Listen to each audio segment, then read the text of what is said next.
Patriots face the defending champion Seattle Seahawks in Super Bowl 49 this Sunday. Republican columnist and longtime sports writer Ron Chimelis came in to preview the game and more. This is one of the greatest Super Bowl matchups probably of all time.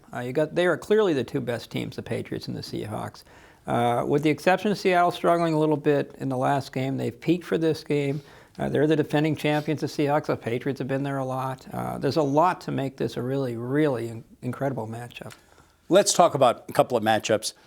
Tom Brady, the Super Bowl winning quarterback, going up against the defending champion Super Bowl winning quarterback, Russell Wilson. Young guy, just 26. Brady, 11, 12 years older? Yeah. What a matchup. It's a great matchup. The interesting matchup to me is Brady against the Seattle secondary, which may be one of the best secondaries in the history of the NFL. But Brady's had a renaissance year. After a slow start, people said, maybe the guy might be done. Then he came back with one of the best years maybe any quarterback's ever had, certainly him. And Wilson's an exciting player. He's kind of the modern prototype of quarterback, does a little running, makes the big plays. So that comparison is interesting because they're not the same type of quarterback, but they're both very good at what they do. Let me ask you, really looking at the crystal ball here. I just happened this morning to hear a radio interview with Tom Brady from Media Day, and who knows what any of that means. But I just listened to him, and the way he spoke and what he said, he talked, wow, 6 Super Bowls. This is really something. Maybe win a 4th. Wouldn't that be something? And just the whole cadence of the way he spoke.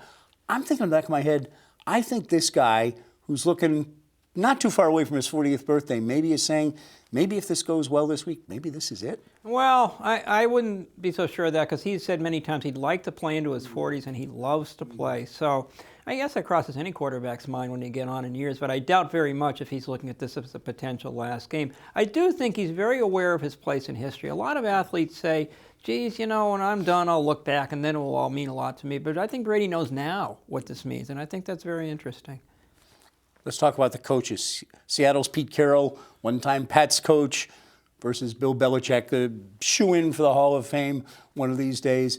That's, again, fascinating couple of guys coming up against each other. It's fascinating because they're both in their 60s. Carroll is considered kind of a hip, modern guy. He knows rap music. He relates to the players. Belichick coaches the players. I'm not sure he relates to them as people. I think he respects them as people. Carroll is kind of one of them. Very different type of coach in that respect. And it didn't really work in New England. Of course, that was many years ago, but it certainly has worked in Seattle. They love the guy out there. I guess we can't avoid talking about, you know where I'm going. We got about 3 minutes in. We didn't do bad. That's pretty good. Deflate Gate. The charges the Patriots played with slightly deflated footballs the first half of the American Conference Championship against the Indianapolis Colts. What do you make of all this? Well, the first thing is that people who are not really into football are looking at this and saying, this has got to be the most infantile argument we've ever heard. There's like third graders fighting over their ball on the playground. But there's 2 things I will say. First of all, I'm tired of something Gate. We got to come up with something new. 43 years is enough of Gates. Number 1, this has been a great boost to science. Kids are doing projects about this. They care about science. This is the best thing for kids being taught science. It's Mr. Wizard. They care about deflating balls in cold air. The other thing, the reason I don't think it's meaningless is because I don't think questions about honesty and integrity, accusations without guilt, fair play, I think those questions are always important, even in games. And I think there was a lot of that here, and I think that's why so many people got involved in the importance or pseudo-importance of this whole thing. Let me get you comment on one thing that occurs to me. Deflated footballs, first half, Pats 17, Colts 7. Second half, we're told they were properly inflated balls as checked by the umpires and the officiating team. Pats outscore the Colts 28-0 for a 45-7 final. What do we draw from all that? Well, we draw from the fact that the Patriots could have been using volleyballs and they would have won the game. Thank goodness for that, too. If this game had ended close, then people are saying the wrong team would be in the Super Bowl. And even people who don't like the Patriots, of which there are many, they're not saying that. They were the better team. If they did do something against the rules, they didn't have to. And maybe they didn't. But clearly they were the dominant team. The footballs did not make the difference. Do you think, we talked about this a minute before we went on air, I have heard folks saying, and I think I even read a column somewhere on the internet, one of the newspapers on the West Coast, I don't think it was Seattle, but just saying, just about every team, every quarterback, some way or another, does something to the ball to try and get it the way he wants it before the game starts, whether he's throwing it around, hitting it into the ground, whatever.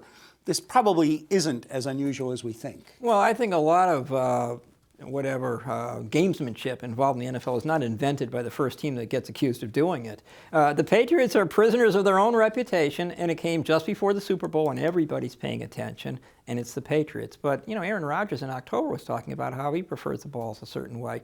So this isn't news to a lot of people within the game, but I think outside the game, nobody gave it any attention until now.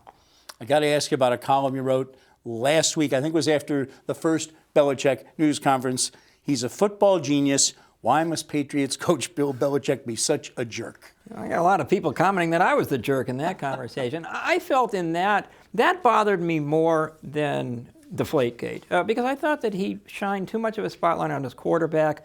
The expression that others used was that he threw Brady under the bus. And whether he meant to do that or not, I think that was the end result, and I don't think that part was necessary. He was almost saying, go bother Brady about it, don't bother me. And that part bothered me. I assume he didn't mean it that way, but it did come off that way.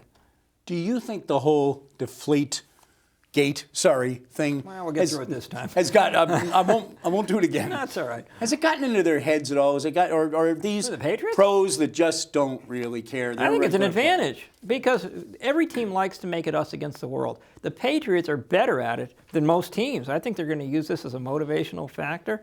They're the underdog in this Super Bowl, which they have not been in the last couple. And I don't know if you're leading up to a prediction, I think they're going to win this game. Not just because of Deflate Gate, but I think that will help them inspire themselves to go up against it and prove that it wasn't about footballs. Got a little more than a minute, or a little less than a minute left. 30 seconds. We got spring training is coming up. It won't be too far away. A lot of excitement in the offseason about Pablo Sandoval. We're sad we didn't get our star pitcher, John Lester, back. Take about 20 seconds. What do you think of the 2015 Red Sox? I think it's a big question mark. I think all these new players, I like Porcello, the pickup. I think he's a very underrated pitcher. Sandoval, I want to see how well he adapts to Fenway Park. I'm skeptical about Hanley Ramirez, but I do think they have some depth in their rotation. They will be better than last year. And after that, I don't know how far I'll go with it. All the time we have, Ron Chimelis, always a pleasure. Thank you.